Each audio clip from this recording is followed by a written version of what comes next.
basically getting grease and heating it up to the point of almost boiling, and then just like taking a spoonful of it and just being like that. Julia Osborne, like many others with an eating disorder, sometimes inflict physical pain on her own body. It would hurt initially, and then immediately I'd feel a lot better.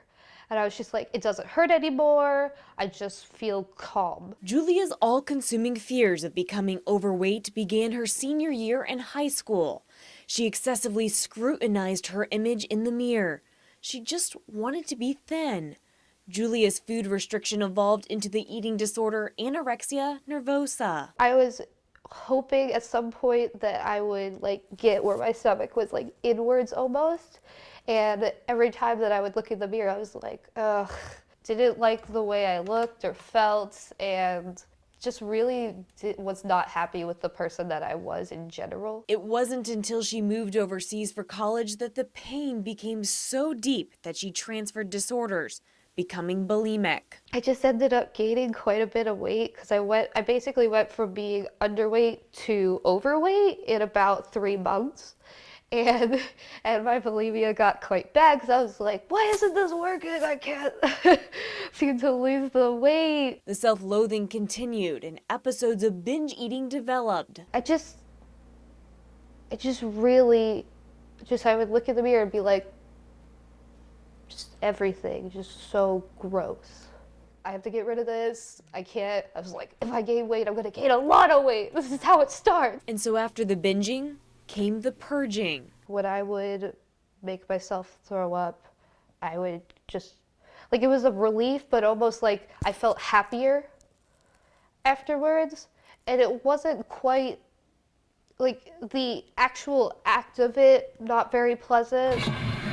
Every time I ate something, I would make myself throw up. And when the purging wasn't enough, Julia found relief in causing her body physical pain. I started to get into self-harm stuff. I had to go to the hospital once because I had burnt myself really badly. Her parents stepped in, trying to save their daughter from this debilitating mental illness. My recovery was the support from my parents, and I say we argued quite a bit initially, which was why we ended up going to Sherry Glazier. Family therapist Sherry Glazier acted as a translator between Julia and her parents. Everybody's needs are different, and everybody comes into treatment, or their history with the eating disorder varies from individual to individual. While you have an eating disorder, you don't really have a life. You have an eating disorder.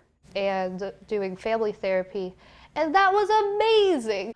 Without the family's involvement, the individual can't recover in a vacuum. So while families don't cause the eating disorder, they certainly contribute to it, but they are part of the solution. Glazier says eating disorders are a symptom of what else is going on in the individual and family.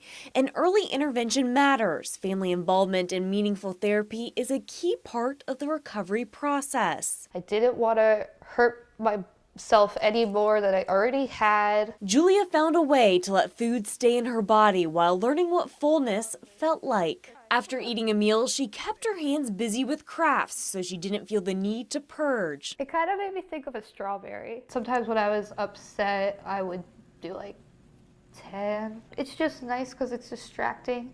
It was really nice to be able to be like, okay, I'm gonna get this, and I'm gonna do this, and this is cute. We ask them to give up their best friend and their worst enemy, which is the eating disorder. They're going to experience things that they haven't experienced before, and it is very frightening. Julia has been recovered from her eating disorders now for 2 years. That my parents were really what made the difference. I know I wouldn't have been able to do that on my own. I feel more confident. I'm happier, just usually more relaxed.